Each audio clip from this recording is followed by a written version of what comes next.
tayo'y di na nagkita. Magandang araw po sa inyong lahat, mga giliw naming tagapakinig. Narito po ang karugtong ng kasaysayan na itinampok namin sa linggong ito, dito sa ating dulang. Luha. Ang ganda namang bahay ito at ang luwang-luwang pa. Ito ang bayad. Akin ang susi. Miss, salamat ha. Wali ka na. Saan tayo pupunta? Magpapahinga na tayo, di ba? Kaya wali ka na. Dahil kung maganda dito, mas maganda dun sa pupunta natin. Malamig dun. At may mga pagkain pa silang di-deliver. Talaga? Oo. Kaya wali ka na. Para makapagpahinga na tayo. O sige. Dito tayo magpapahinga. Wow! Ang ganda namang kwarto ito At ang lamig. At ang kama. Parang ang lambot-lambot tingnan. Bakit hindi ka maiga? Para masubukan mong lambot niyan. Sige na, maiga ka na.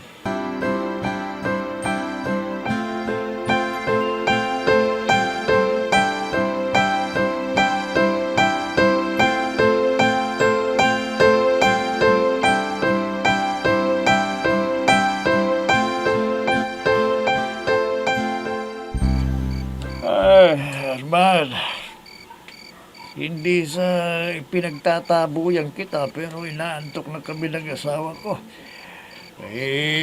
Alam mo naman, dito na rin kami natutulog sa sala dahil wala kaming mahigaan. Pasensya na po kayo. Napahalan ko patuloy kayo. Pasensya ka na rin kung parang pinapalis ka na namin. Hindi ko lang talaga mapigilan ang antok ko. Nakikita mo naman siguro ang kapatid ni Becca, no? Ayun natutulog na doon sa upuan. Oo nga po. Sige po, alis na ho ako. Pasensya na ho kayo ulit. Wala yun. Basta may dala kang regalo lagi. Bukas ang tahanan namin sa'yo. Opo. Siya nga po pala. Anong oras po ba umalis si Becca? Ay, nako. Kaninang umaga pa siya umalis, sabi ng asawa ko. Hindi ko na nga sila dito natatnang. Kaninang umuwi ako ng tanghali Ganun po ba? Oo. Paano po? Alis na po ako. At babalik na lang po ako dito bukas.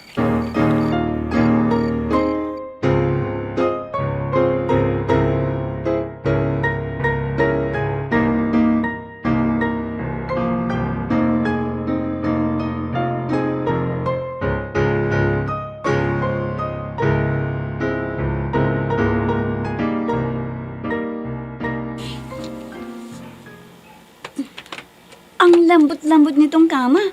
Masarap matulog. Talagang masarap matulog dito.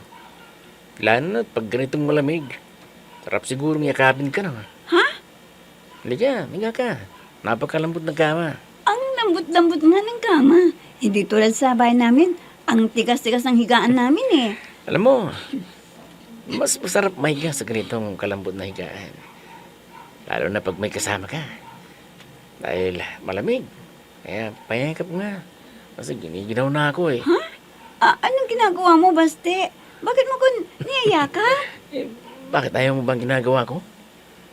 Teka, siya nga pala. Ito, para sa'yo. Pera? Sa'yo lahat to. Papayag ka sa gagawin natin. Anong gagawin natin? Relax ka lang. Tuturuan kita kung anong gagawin natin.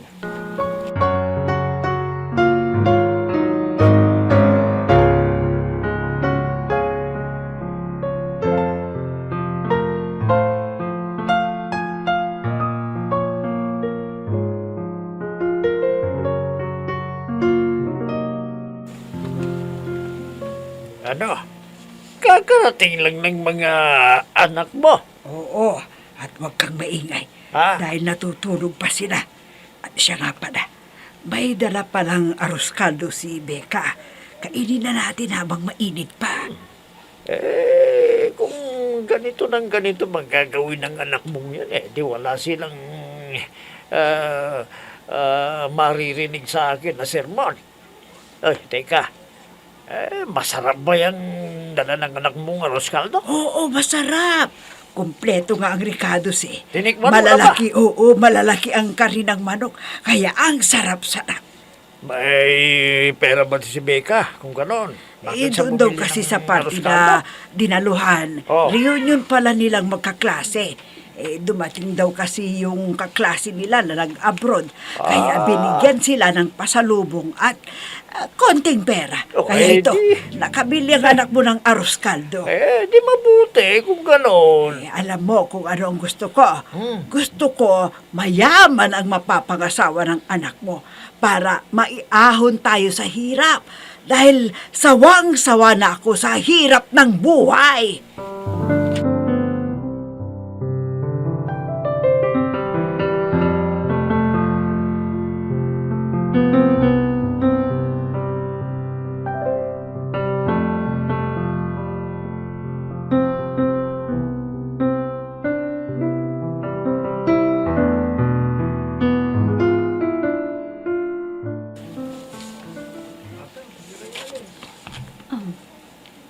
Saan ba kayo nagpunta sa amin kahapon? Bakit bigla kayong nawala? Kumain kami sa labas. Ano? Kumain kayo sa labas? Oo. Pumunta kami dun sa dati naming kinakainang restaurant. Ang ibig mong sabihin umalis kayo sa resort na iniwan nyo kami ni Baste? Oo. Di na namin kayo makita eh. Isa pa, sinabi ni Sammy na babalik kami sa resort. Kaya sumama na ako sa kanya at na hindi na ako nagpapaalam sa'yo. Ikaw, anong ginawa ninyo ni Baste? Ha? Dapat ko bang sabihin ang ginawa namin ni Baste? Uy ate, natahimik ka. At alam mo ate, pumunta kami sa bahay niya. Alam mo, ang ganda-ganda at ang laki-laki ng bahay nila. At may swimming pool pa. Ha? Aircon din ba ang bahay ni Sammy? Di ko alam, kasi nangyayain niya ako eh. Pumasok kami sa bahay nila, nakita ko may swimming pool. Kaya pumunta ako dun sa may swimming pool. At nang tinanong ako ni Sammy kung marunong akong lumangoy, sabi ko hindi. Kaya tinuruan niya ako hanggang matuto akong lumangoy. Kaya yun, halos paglalangoy na ang ginawa ko habang pinapanood naman ako ni Sammy.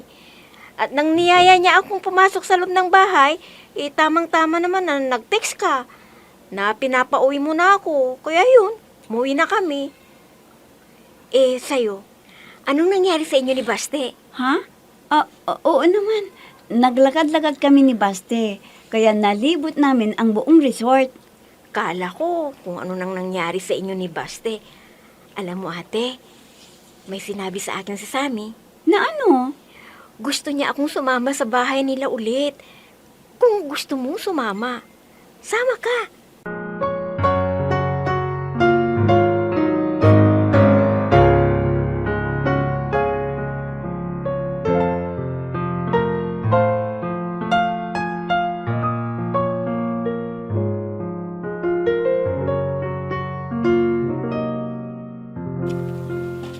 Nako, hey, ang dami-daming regalo naman ito.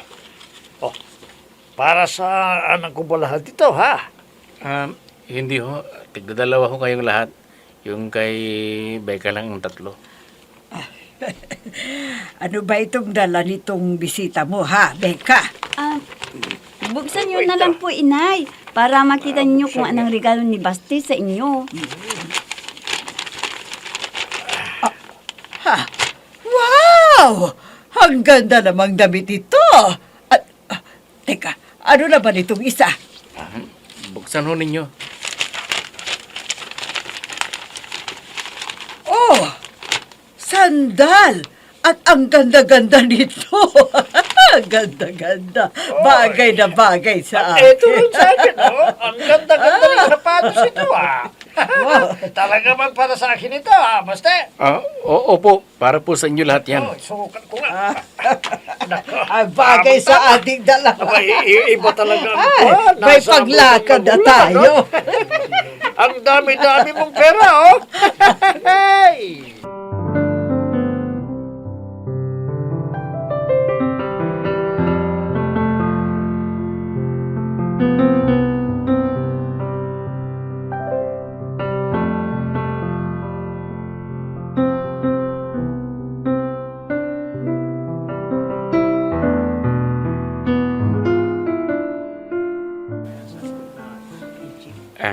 Kamusta ka na, Becca?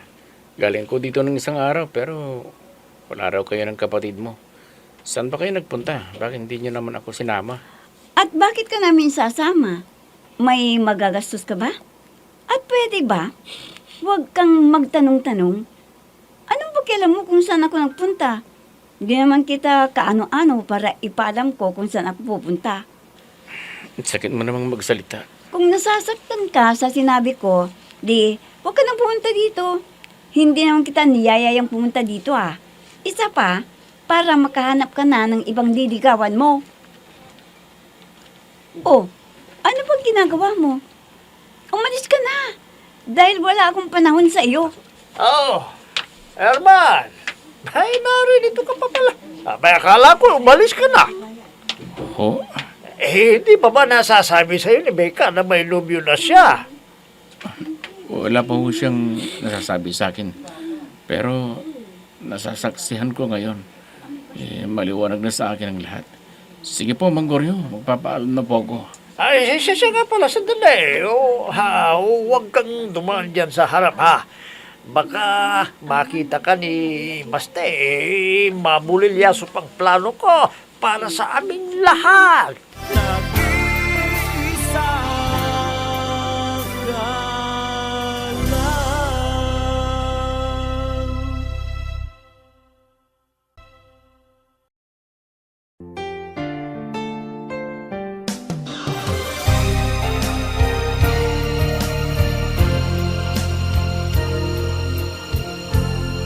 Magmula nang tayo'y di na nakita, nadama ko ang Mukhang nagkakatutulo ang pangarap mo, na ang mapapangasawa ng anak mo, mayaman. Oo nga si Gina, Oo. gwapo na nga, mayaman pa yung Sino yan? mapapangasawa niya. Sino yan, si? Walang iba si Sammy. Oo, si Becca naman, mayaman din ang nobyo. May sasakya. Kaya lang, may tama kaya itong desisyon natin lang, Na ano? na pumayag ka na makasama si Nina kay Sammy kahit hindi pa sila kasal. Ayun na nga Dapat lang na makisama si Gina kay Sammy kahit hindi pa sila kasal para masiguro nito na siya talaga ang mapapangasawa ni Sammy. At tingnan mo naman magandang lalaki na nga si Sammy, mayaman pa, hindi ba? Oo nga At isa pa ang mabait si Sammy. Kung hindi ba naman siya mabait, niyaya tayo sa bahay nila na doon na tayo tumira. Kaya nga pag nandun na tayo sa malaking bahay na yon, alam mo, hindi na ako babalik sa bulok na bahay na to. Paano naman si Becca? Hindi pa yata niyayaya ni Basti napakasal. Matandang ito, pwede bang wag mong pangunahan ang anak mo? Hayaan mo si Becca na magdesisyon para sa kanyang sarili dahil buhay niya yon.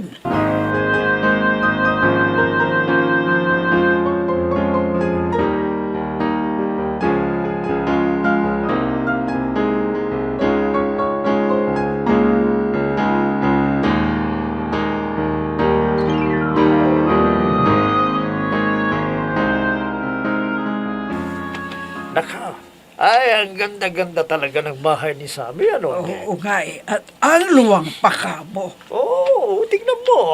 Oo nga Bihira ang bakit ganitong ho? bahay kung mahirap ang Nakapunta buhay na mo. ho ba kayo doon? Aha! Oo! Ito nga, pinapapunta kami doon ng kapatid mo. Sinasama kami. Bakit? Wala pa bang nababanggit ang kapatid mo sa'yo? Tungkol ho saan? Pinapalipat na tayo ng kapatid mo doon. Kaya iiwan na natin ang nabubulok na bahay na to. Oo, kaya ngayon pa lang magbalot-balot ka na rin. Ang magandang gamit mo at lilisanin na natin ang mabahong bahay na ito, bulok. Oh, Itay! Nay! Nakahanda na ho ba kayo? Oo naman. Ito ang sinasabi namin dito sa ating buwan na ayusin na yung mga gamit niya para sumama sa atin. Ay, hindi pwede si ate doon. Ano? Bakit hindi naman pwedeng ate mo doon? Oh, siya nga naman. Bakit ayaw mo ako isama? Kasi nga, sina inay lamang at itay ang dapat nasasama sa akin. Pati nga si Girlie, maiwan dito sa bahay eh. Di naman ako makaimik dahil bahay nga naman ni Sammy yun. Tandaan mong araw na ito, Gina. Nititingnan ka ay hindi ko gagawin.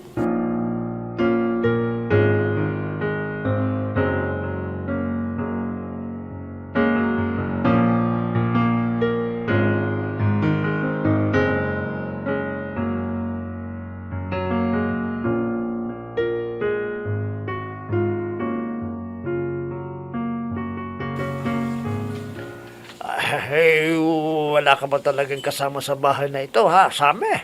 Ano ba namang tanong yan? Siyempre, wala. Yayayain ba naman tayo ni Sammy na tumira dito kung may iba siyang kasama? Ikaw talaga, oo. Ang ibig kong sabihin, ang mga magulang niya o kaya mga kapatid niya, wala ho. Nasa ibang bansa ho, mga magulang ko at Ay, kapatid. nako. Maswerte pala talaga ang anak ko sa'yo, Sammy. Ang totoo niya maswerte po ako dahil minahalo ako ng anak ninyo. Ay, nako. Talagang maswerte ka sa anak ko dahil maganda siya.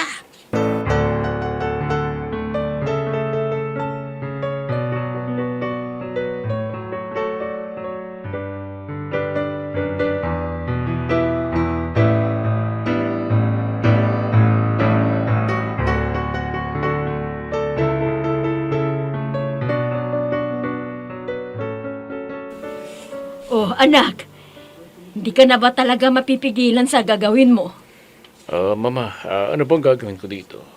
Malulungkot lang ako kung mananatili pa ako doon. Pero bahay mo ito.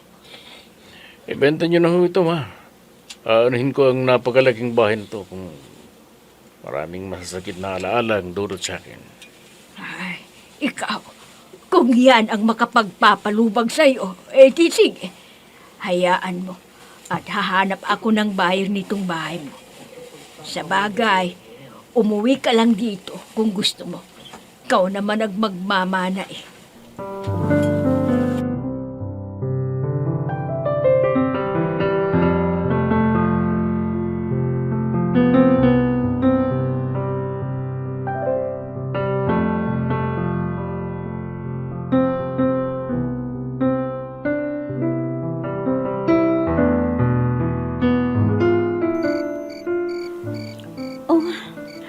Natutulog ng bunso kong kapatid. Natulog na kahit walang laman ang tiyan. Lubos na kasi ang bigay sa akin ni Baste. Ibinili ko lahat ng damit at make-up ko. Kala ko naman kasi, bibigyan niya ako ulit. Napugutom na rin ako. Pero wala pang bigas. Wala pang gas. Ay nako, umuulan na naman. Tumutulan naman ang bubong ng bahay. Teka nga't kukunin ko yung balde at batya. Para kahit papano, hindi mababasa ang kabuuan ng sahig. Ano ba ang bahay ito? Ang liit-liit na nga. Ang baho-baho pa. Dahil umaalingasaw ang palikuran. Pati bubong, tumutulo. Ay, ang luwang nitong bahay ay kasing luwang pa yata nito ng banyo doon sa bahay sa resort na pinuntahan namin ni Basti dati. Itong bahay, dito nga lang sa kusina, dito pa rin ang sala, dito pa rin ang tulugan. Nakakainis. Mabuti pa si na inay at itay. Naroon na siya sa malaking bahay ni Sammy. Ang sarap siguro maniran sa malaking bahay. Kaya lang, maramat naman kasi ang kapatid ko. Tandaan talaga ng babae ngon. Ang ginawang pang-iwan sa akin. Lintik lang ang walang ganti. Ha? May kumakatok. Sino kaya ang taong ito? Alam namang si Mike. Hindi ko nang binastad ang lalaking yun. Kundi pinaya ko pa. At teka, baka si Basti ito. Sandali lang!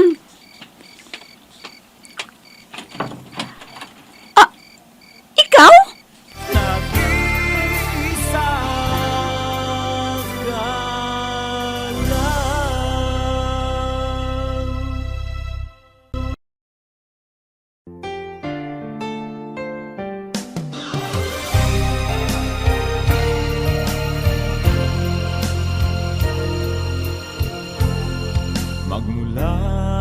tayo'y dinanan. Sino ang nakita ni Becca? Mga giliw naming tagapakinig, sundan bukas ang karugtong ng kasaysayan na itinampok namin sa linggong ito dito sa ating dulang. Luha! Mga nagbibigay buhay sa ating dula ay sina Mayra Abrehal Narnola, Susan Madikdeng, Robert De Guzman, Jun Cabato, Emma Dalope, Andrea Solar, Ami Diaz, Jonathan Bravo, at si Oscar Ora. Technical Supervision at Musika, Oscar Ora. Nilapatan ng tunog ni Robert De Guzman, Willie Francisco. Sa panulat at direksyon, Eva Alcoriza. Inihahandog sa inyo ng F3 Recording Studio para sa Pambansang Radyo ng Pilipinas, Bombo Radio, Philippines.